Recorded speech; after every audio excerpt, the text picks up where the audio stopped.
So, starting off at Tirumalai railway station, let's begin our today's vlog.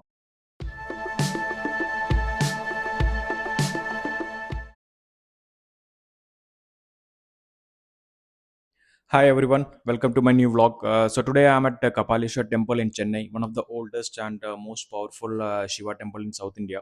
So it is built in classical Dravidian style, packed with the story, devotion, and true Tamil soul. So let's take a walk inside and feel what is the place is really about. So here you can see the stunning Gopuram. It is about 120 feet tall and filled with vibrant sculptures of gods, goddesses, and mythological scenes you can see in that. So this is a classic Dravidian architecture at its finest, detailed, colorful, and full of life. And at this center of this temple is Lord Shiva, known as Kapalishwar. So Kapala means skull. It has a backstory. So it is said that once Lord Shiva removed one of Lord Brahma's five heads because Brahma had grown too proud actually. So but the skull got stuck to Shiva's hand and he couldn't get rid of it. So to free himself from that, Shiva wandered and did a deep penance at this spot right here in the Mylapore, and it is believed to be where he finally got rid of that curse. So that is why this temple is so strong linked to the themes like the humanity, self-realization, and spiritual cleansing.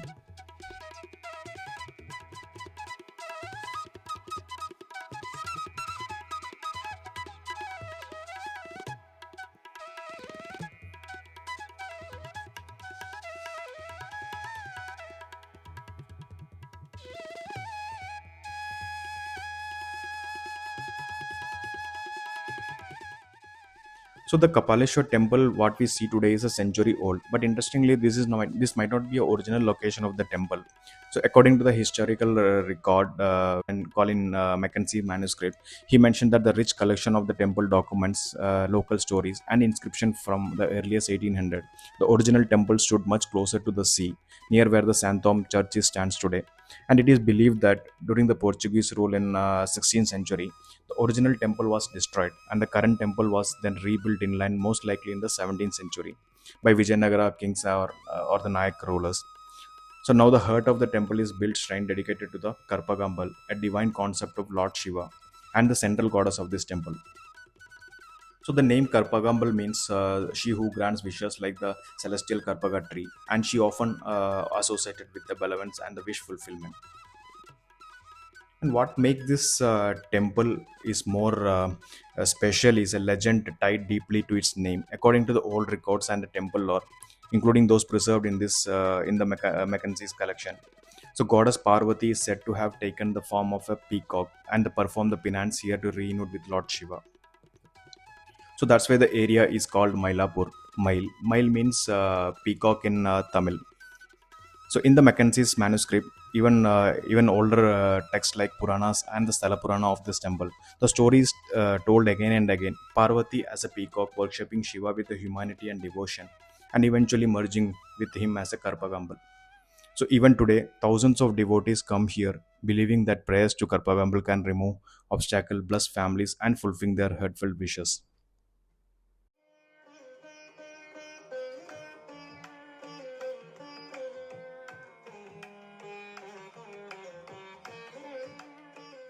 I notice a few cradle tied to the tree here. It shows that how people come here with the prayers for childbirth and to overcome delays in marriage. So there's a deep faith that their wish will be heard here.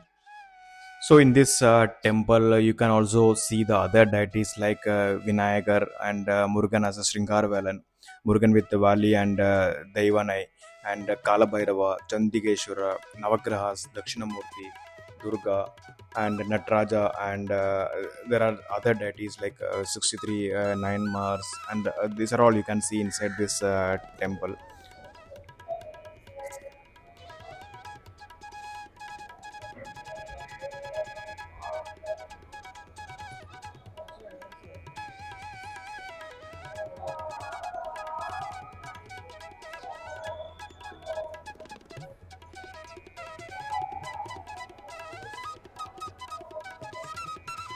So this is the main entrance to the deity Lord Shiva. Photographs and videos are not allowed inside, so I can't able to show the inner visuals, so I just covered the outer area of this temple.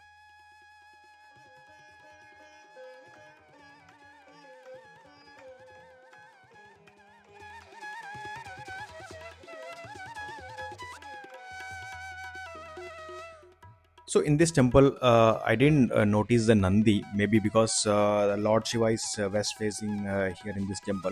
So unlike most temples where Shiva faces east and Nandi is clearly visible in the inner mandapa, so here Shiva faces west, which changes the viewer's alignment when entering, it seems. The layout of the inner sanctum is deep and shadowed, so maybe that because of that, Nandi may be lower or smaller in proportion than the other temples.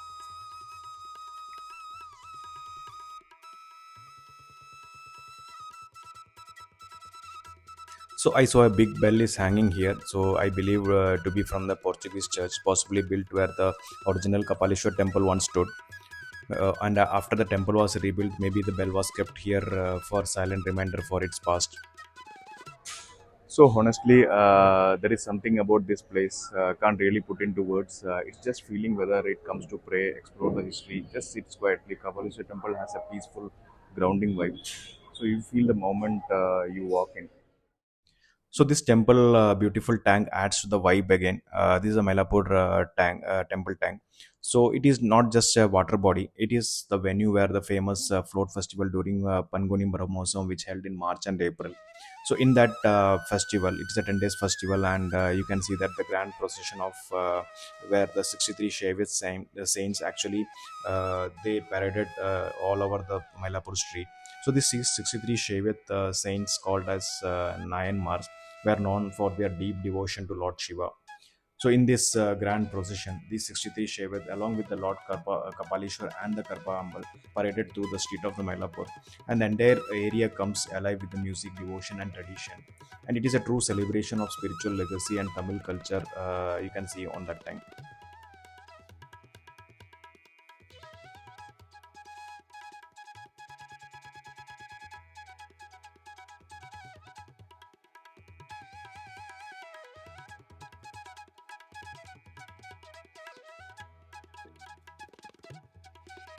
This is another gate to the temple. There are two gates, east and west.